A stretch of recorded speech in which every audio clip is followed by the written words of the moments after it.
Il y a quelques mois, le couple royal Harry et Meghan Markle se sont rendus au Nigeria dans le cadre d'une tournée.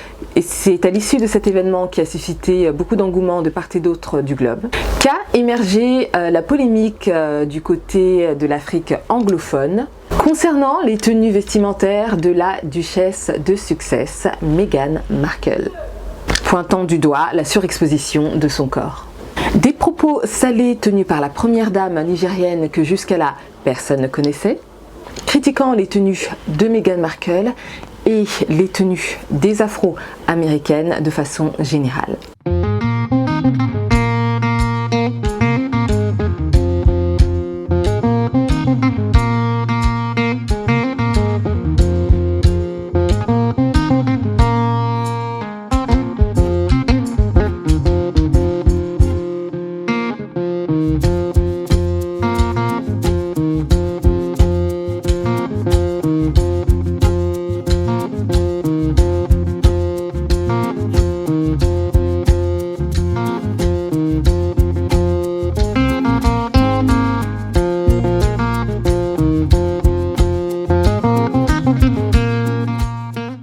Une intervention à mon sens anti-diplomatique et inappropriée pour une personne de son envergure, mais aussi et surtout humainement inacceptable au vu du passé commun qu'a l'Afrique avec nos frères et sœurs afro-descendants.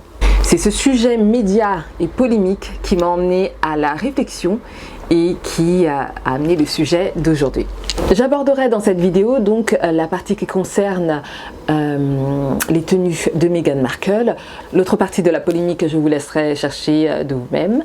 Donc j'aborderai la partie qui concerne la polémique concernant les tenues vestimentaires de Meghan Markle critiquées par la première dame nigérienne, pour en profiter également pour faire une revue de l'Afrique et son rapport au corps.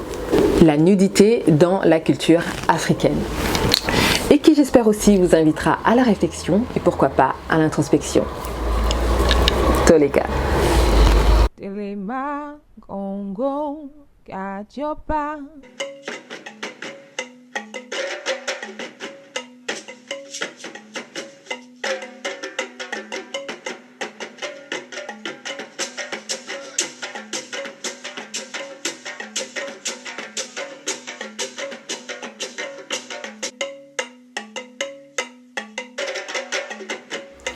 Beauté, je suis Mumba. Bienvenue sur Art Spirituality Congo Katiopa, une chaîne qui vous parle de culture, art, spiritualité africaine. Sans avoir à remonter l'histoire au-delà de l'Égypte antique, Kemet, du temps où l'homme noir précurseur de cette civilisation conscientisée et scientifique, on sait déjà que le culte du corps et son exposition faisaient partie des mœurs. Les ouvrages sur Kemet, les médounetières et les illustrations murales des temples attesteront ce que je dis. Des tenues voilées suggéreront la transparence en utilisant des matières telles que le lin ou des gazes de coton étaient monnaie courante. Un moyen de joindre l'utile à l'agréable.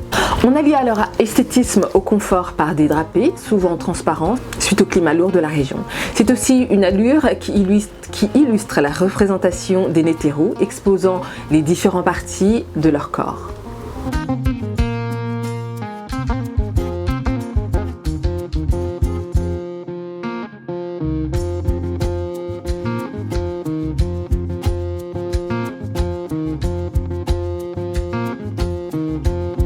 On retrouve aussi la nudité dans nos autres traditions africaines respectives, du nord au sud, d'est en ouest, et cela pour le plus grand plaisir du respect de nos traditions et cultures africaines, car la nudité ici est utilisée dans un esprit de vénération et communion avec le divin, dans l'idée d'honorer ce qu'il a créé et honorer l'étincelle que nous sommes, l'étincelle qui vient de lui, qui émane de l'énergie primordiale. Mais la nudité est aussi un outil de propagande, ou se dévêtir en public pour heurter les sensibilités en mettant à nu ce qu'il y a de plus cher aux yeux du peuple, à savoir le corps des mères, des filles de la nation.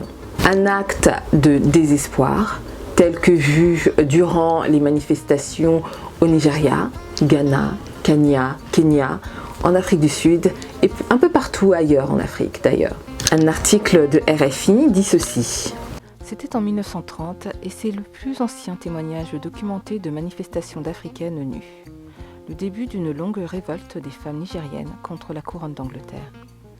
L'historien Bukola Adeyemi Oyenini, après s'être penché sur la place des femmes dans les protestations au Nigeria, note que sans aucun doute, les manifestations nues ont une longue histoire en Afrique et que leur ressurgence au XXe siècle appelle à un réexamen de cet outil peu conventionnel.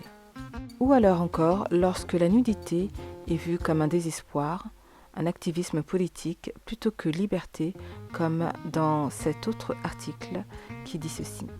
Contrairement à d'autres mouvements en Europe, comme les Femmes, qui ont fait couler beaucoup d'encre dans les médias, ces Africaines ne brandissent pas leur nudité comme un geste de liberté. Se déshabiller ainsi, c'est avouer ne plus avoir aucun autre recours possible, et n'avoir comme seule solution de mettre dans la balance ce qu'il y a de plus sacré pour beaucoup de cultures africaines, les corps des mères et des filles.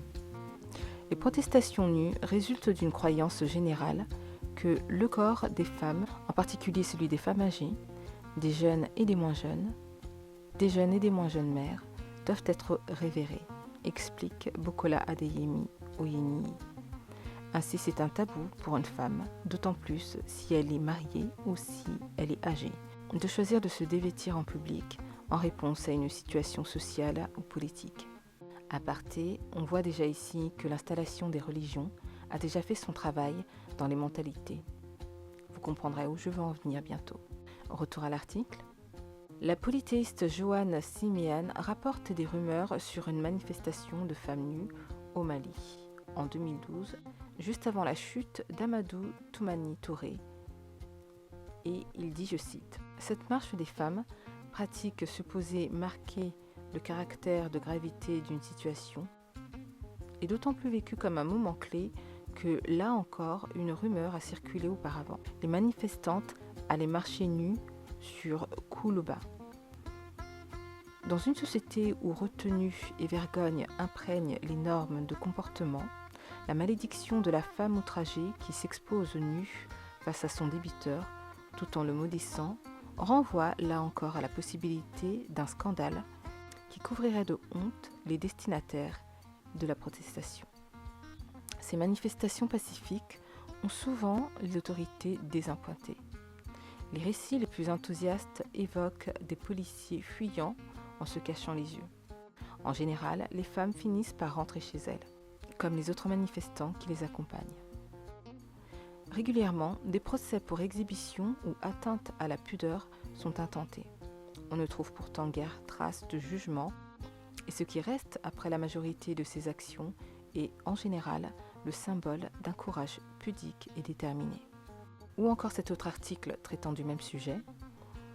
Ce corps éveille l'intérêt des colonisateurs et notamment des médecins qui en font leur objet d'étude afin d'étayer leur connaissance sur l'autre africain, perçu comme l'altérité suprême, mais aussi, plus généralement, de préciser le savoir sur les races humaines qui se constituent à cette époque. Le corps permet de révéler l'appartenance raciale d'un individu, mais aussi les contours de l'âme humaine, la culture d'un peuple, les mœurs et le degré de civilisation. L'analyse de la nudité des Africains, hommes et femmes, à travers le regard du médecin de cabine, donne la possibilité de voir la façon dont le corps devient un prisme à partir duquel s'élaborent les théories sur la race et la civilisation au XIXe siècle et dans le premier XXe siècle. Sauvage, édénique ou érotique, le corps nu de l'autre laisse place à diverses interprétations qui parfois s'entrecroisent. En aparté, des qualifications qui reflètent leur état d'esprit, quand nous y voyons liberté, pureté, innocence et connexion avec le divin. Ces regards sur la nudité africaine entrent dans un contexte particulier de domination coloniale, d'exploration de terres inconnues et de rencontres avec de nouvelles populations. Ils s'inscrivent dans une ferveur taxinomique générale et dans les débats scientifiques opposant les monogénistes aux polygénistes et les fixistes aux évolutionnistes.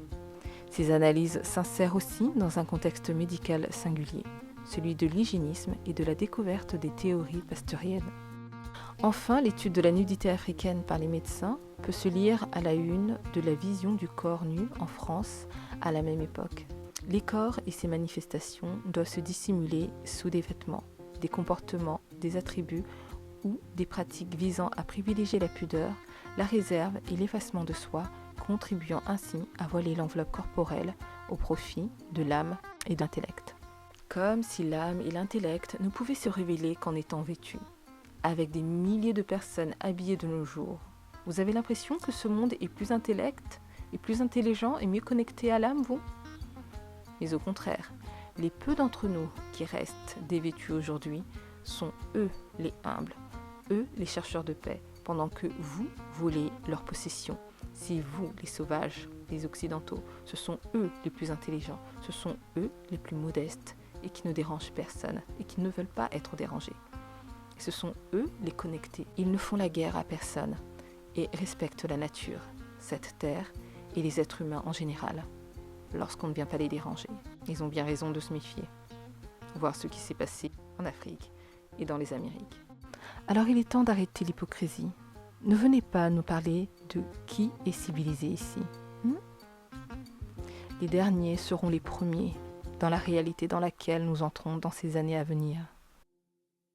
Les peuples africains semblent ne s'illustrer sous le regard des médecins français qu'à travers leur corps. Ce dernier apparaît comme omniprésent et semble même façonner leur comportement et leur culture. Le corps, fruit d'un déterminisme naturel et ses instincts primaires, guiderait les populations indigènes. Le biologique, le culturel et le social sont imbriqués dans les représentations des médecins sur les populations indigènes. C'est ainsi que les colonisateurs se donnent pour mission de policer les mœurs et de civiliser les âmes africaines en passant par un contrôle des corps et de leurs passions. L'analyse des dictionnaires médicaux, de monographies sur les races humaines ou encore d'ouvrages et d'articles de médecins coloniaux a permis de mettre en lumière dans cette recherche les diverses théories érigées par le corps médical sur les anatomies et la nudité africaine. Ainsi, l'étude de ces écrits éclaire la construction des stéréotypes raciaux et sexuels au sein des sources du savoir, un savoir scientifique dont l'autorité devient indéniable au XIXe siècle. Si la médecine s'est nourrie des politiques coloniales pour développer ses recherches sur les races humaines, elle a contribué en retour à légitimer la colonisation en dressant le portrait de peuples inférieurs, en marge de la civilisation. Étudier la nudité africaine à travers le regard du médecin permet ainsi d'entrevoir 3 grands types de discours que la médecine formule sur les corps noirs de la fin du XVIIIe siècle jusqu'au milieu du XXe siècle. La nudité des Africains et des Africaines est à la fois un marqueur de primitivité, un signe de leur sauvagerie et de leur infériorité, mais aussi un révélateur de la sensualité dégagée par les corps féminins. Encore ce fameux corps noir de femme noire qui dérange. Vous comprendrez ici donc que ce sont donc les colons qui ont fait de la nudité quelque chose d'immoral et sexuel, car c'était le seul niveau maximum de conscience auquel ils pouvaient s'élever. En plus de la violence par les guerres et pillages, ils nous ont en plus donc apporté la Bible, le Coran, et on découvre maintenant la médecine pour nous civiliser, entre guillemets. Mais heureusement, certains d'entre eux ont hérité d'une intelligence, comme dans l'extrait suivant. À partir des années 1920-1930, de nombreux médecins de terrain cherchent à montrer que la pudeur existe en Afrique, contrairement à ce qu'ont pu affirmer leurs prédécesseurs. Elle se définirait simplement différemment qu'en Europe. Gaston Muraz met d'ailleurs à l'honneur des cachex africains dans un article paru en 1932, illustré de nombreuses photographies. Même s'il se moque parfois de l'inutilité de certains d'entre eux au regard des normes européennes, il cherche toutefois à souligner le fait que la pudeur existe même si elle se place ailleurs et prend d'autres formes qu'en France. La nudité ne signifie pas l'impudeur. Cette idée se répand de plus en plus dans les œuvres des médecins coloniaux à cette époque, révélant ainsi une meilleure connaissance des populations et l'influence du relativisme culturel sur leurs pensées. Si vous souhaitez en savoir plus sur le sujet, vous trouverez le lien de l'article en référence. Quelques exemples de peuples en Afrique qui honorent le culte du corps. Chez les Kenyans,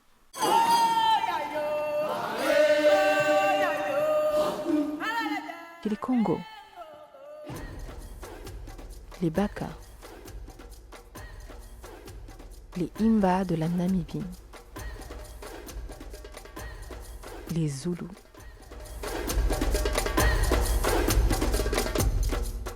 les Nkosa, les Nkosaïn. On aura donc compris que l'arrivée du colonialisme et l'esclavage diabolisent tout cet aspect de notre rapport au corps, créant en Afrique une hypocrisie sur le sujet de la nudité, de l'exposition au corps, de manière telle que les dogmes religieux iront jusqu'à prohiber le port du pantalon pour les femmes, destiné à une certaine époque à l'exclusivité de l'homme. Que dire de nos ancêtres qui portaient des jupes et pantalons à leur époque? Car oui, nous portions aussi des vêtements et de qualité.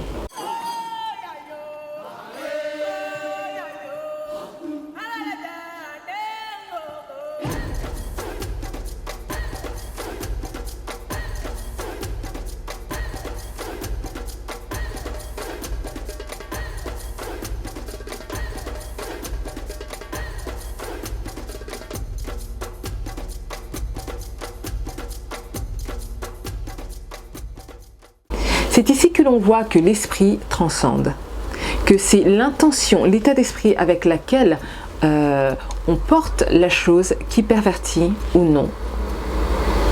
Autrement, comment expliquer que nos ancêtres, avec plus de sagesse que nous aujourd'hui, plus de valeur que nous aujourd'hui, portaient ces accoutrements? Je pose ça là, food for thought, comprendra qui pourra. Chez nous, les seins ne représentent pas initialement un marqueur d'impudicité, mais plutôt les fesses. Je pense que c'est la raison pour laquelle, dans toutes les représentations africaines de femmes, seul le haut, la poitrine, est dévêtue. Elle représente une normalité pour nous. C'est l'image de la femme nourricière. Comme la terre-mère, la femme est nourricière par ses seins à l'enfant. Il n'y a donc pas à y associer de la pudeur ou de l'impudicité autour de cela. Mais le derrière, lui, c'est une toute autre histoire. Et quant au devant, l'autre partie sacrée, le plus grand portail, on le garde à l'abri des regards. C'est ici que l'on voit que l'échelle de pudeur varie d'une culture à l'autre. Sage est celui qui comprendra cela. C'est ainsi que l'on explique comment la nudité est perçue comme un acte de liberté, connexion puissante par certains Africains, et en parallèle un acte diabolisé par d'autres Africains, dont le cerveau a bien été aliéné. Le marquage de cette différence s'est fait quand le colon est venu y mettre son grain de sel en pervertissant cette image. C'est là que cette croyance de maudire quelqu'un en se déshabillant a pris forme. Comment expliquer que dans un même continent, un même peuple, certains diabolisent cette apparence et les autres la divinisent, si ce n'est parce que l'autre y est venu mettre son grain de sel, comme il a toujours fait.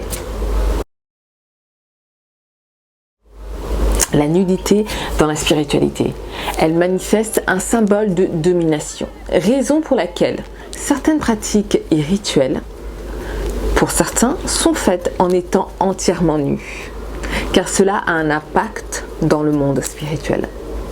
Elle a un lien, comme je le disais auparavant, au sacré, la pureté, au divin, la vérité, mais aussi, voire même, à la malédiction, comme c'est cité dans la Bible. Si on veut utiliser le côté de la chose comme cela nous a été rapporté par le colon. Et donc l'acceptation d'une telle pensée fait que cette croyance de malédiction devient une réalité. Pour moi, il n'y a que comme cela que je l'explique. On va dans la logique de l'usage d'un même symbole qui peut être utilisé à bon ou mauvais escient. Par la nudité, tu pourrais donc aussi maudire quelqu'un, ou voir le livre de Lévitique par exemple. On comprend alors que la nudité renferme un pouvoir spirituel, quand ce n'est pas pour maudire, elle réfère à la vénération, honneur du Créateur. Car comme certains de vous le savent maintenant, dans la spiritualité, une même action ou symbolisme, peut être utilisé comme une bonne ou mauvaise intention, avec une bonne ou mauvaise intention. Tout est une question de l'intention posée derrière. Une autre illustration parlante, celle de l'image du couteau, qui peut servir pour couper un aliment ou être utilisé à mauvais escient pour faire du mal à quelqu'un. C'est donc pareil ici concernant la nudité. La nudité chez les autres, chez les nudistes occidentaux. Petite, je me moquais d'eux. Aujourd'hui que je comprends certaines choses spirituellement, je réalise que leurs actions n'étaient pas sans but précis, ou juste pour nourrir une soif perverse, mais bien au contraire, communier avec la nature. Encore un exemple qu'ils honorent nos sciences, pendant que nous autres dormons dans les religions. Non pas que j'irais jusqu'à me promener en bicyclette avec tout un groupe de nudistes, ni encore moins que j'approuve l'exposition de corps nus à l'ouverture des JO par exemple, car ici l'état d'intention derrière cette action était une perversion, car ni le lieu, ni le moment, point barre. Cela a choqué les mœurs. C'est ainsi qu'une chose originellement saine devient méprisée par ceux qui ont à cœur d'offenser les esprits, qui le font donc hors contexte. Ainsi, la chose est diabolisable et diabolisée. Et donc, pour en revenir aux nudistes, l'idée ici est qu'ils ont compris et pratiquent notre ancestralité. On retrouve aussi la même conception de la chose au sein des peuples indigènes, comme chez les aborigènes, en Amazonie, les Péruviens, chez nous même, les Pygmées, qu'on appelle les Baka. Donc à la lumière et réflexion de tout ce que je viens de dire ici, pour moi, au vu du contexte social et avec la moralité pervertie de notre siècle, disclaimer here, et non en allant dans le sens de la logique des colons, être vêtu nous permet de conserver notre pouvoir en nous-mêmes. On gagne du respect à être vêtu. On conserve sa force spirituelle. Et qui dit force spirituelle dit son énergie en soi-même. Et cela équivaut à la même logique que se couvrir la tête, qui est principalement dans nos spiritualités africaines une question de respect, de révérence au Créateur, à nos grands esprits et à nos cocos, nos ancêtres. Mais aussi, très important pour les pratiques spirituelles, les prières, les méditations, car on rentre dans le monde invisible qui peut nous être hostile à cause des différents esprits parasites qui peuvent se présenter. Ce qui me fait penser que cela devrait être même le cas, un indispensable pendant que l'on dort par exemple. Car on rentre littéralement dans le monde astral, par le biais des rêves.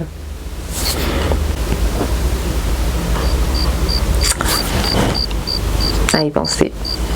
Ou lorsque nous sommes dans un milieu hostile, porter le voile lorsque l'on se sent vulnérable face à des attaques spirituelles.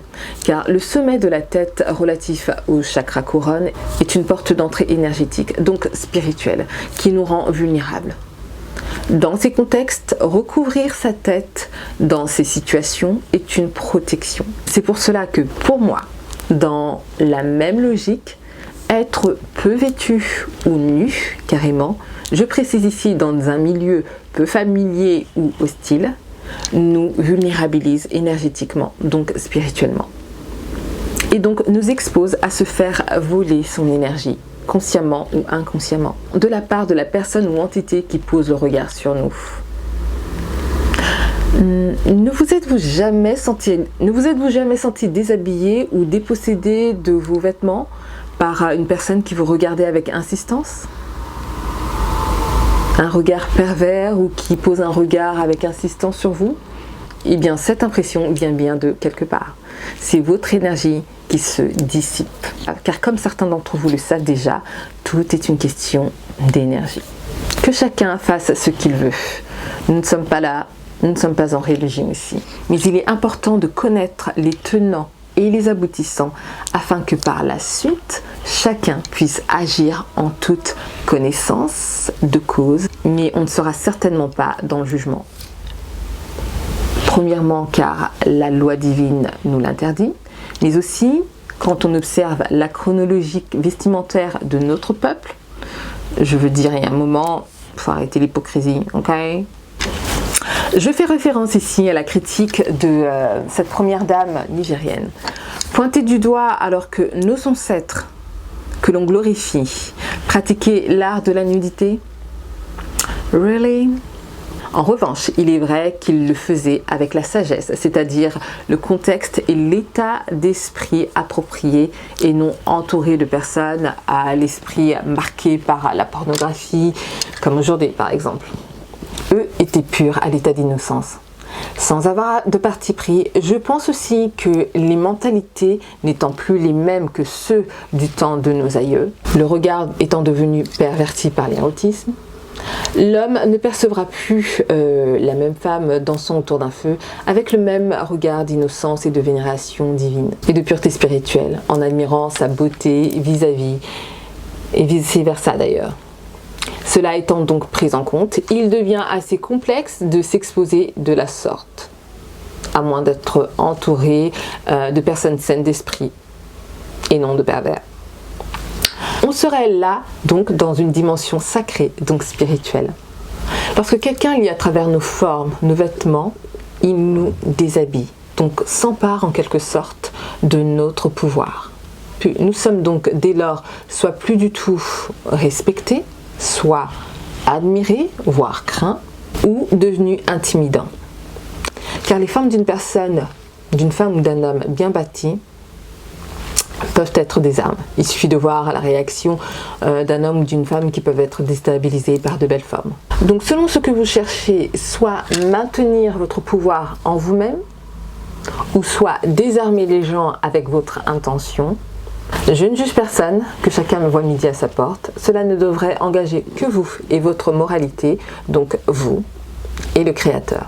Tout cela pour vous dire que je pense qu'il est important de mettre cela en lumière afin que chacun sache agir, donc s'habiller en toute connaissance, et j'ajouterai conséquence de cause. En ce qui me concerne, garder mon pouvoir, c'est-à-dire m'habiller avec pudeur, et souvent pudeur rime avec élégance, me permet et me donne un sentiment de force. Voilà pourquoi c'est ma préférence et beaucoup d'autres d'entre nous d'ailleurs. Et sans pour autant verser dans la vulgarité, cela ne veut pas pour autant dire que je ne fais pas d'exception à la règle quand la condition climatique m'y oblige par exemple. Et pour en revenir à la mondanité polémique qui a inspiré le sujet de cette vidéo, à mon avis, Meghan Markle a fait l'objet d'une hypocrisie de la part de la personne qui l'a indexée. Pour moi, elle était décemment vêtue.